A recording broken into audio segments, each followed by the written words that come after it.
We like to think of ourselves as the pinnacle of Earth's story.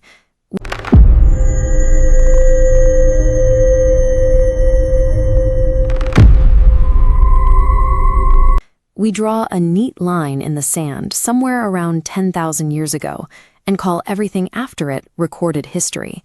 We point to the Sumerians in Mesopotamia or the builders of ancient Egypt and confidently declare that this is where the human journey truly began.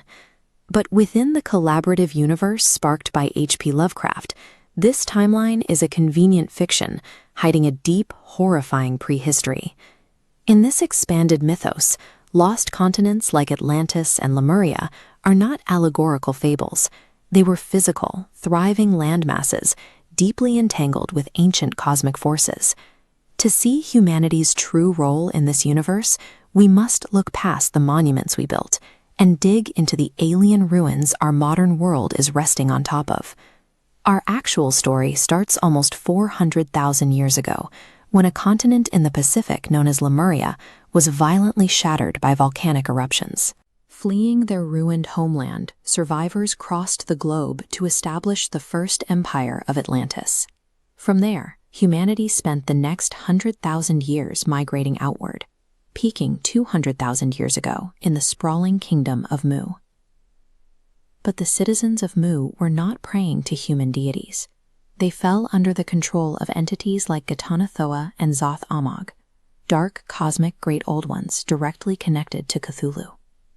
This earliest global migration was born from geologic collapse, pushing early humans directly into the waiting arms of alien gods. By 24,000 BC, the Second Kingdom of Atlantis reached its zenith at the city of the Golden Gates, a civilization as deeply invested in sorcery as it was in architecture. At its peak, the capital collapsed and sank into the ocean, dragged down by the destructive consequences of that same dark magic. With their great societies fractured, the surviving humans degenerated into warring, barbaric tribes, and in 18,000 BC, a new extraterrestrial threat arrived from the Andromeda galaxy to claim them.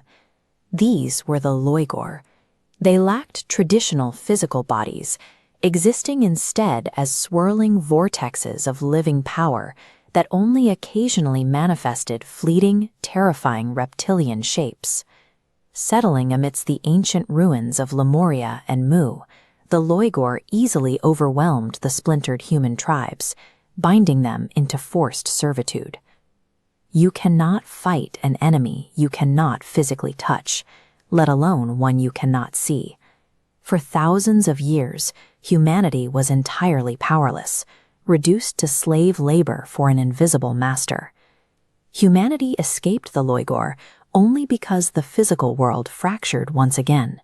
Around 10,000 BC, a massive planetary cataclysm triggered violent shifts in the Earth's landmasses.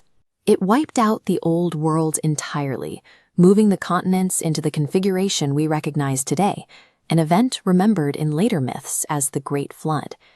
By 5000 BC, the dust had settled.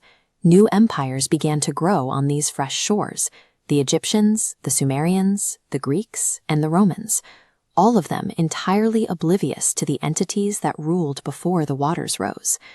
Over the next few thousand years, humanity continued to expand, build, and thrive, succeeding only because we managed to forget our own gruesome cosmic past. We are not the central characters of Earth. Our entire recorded history is just a quiet pause in a very long, very dark universe, and our dominance is protected entirely by our own collective amnesia.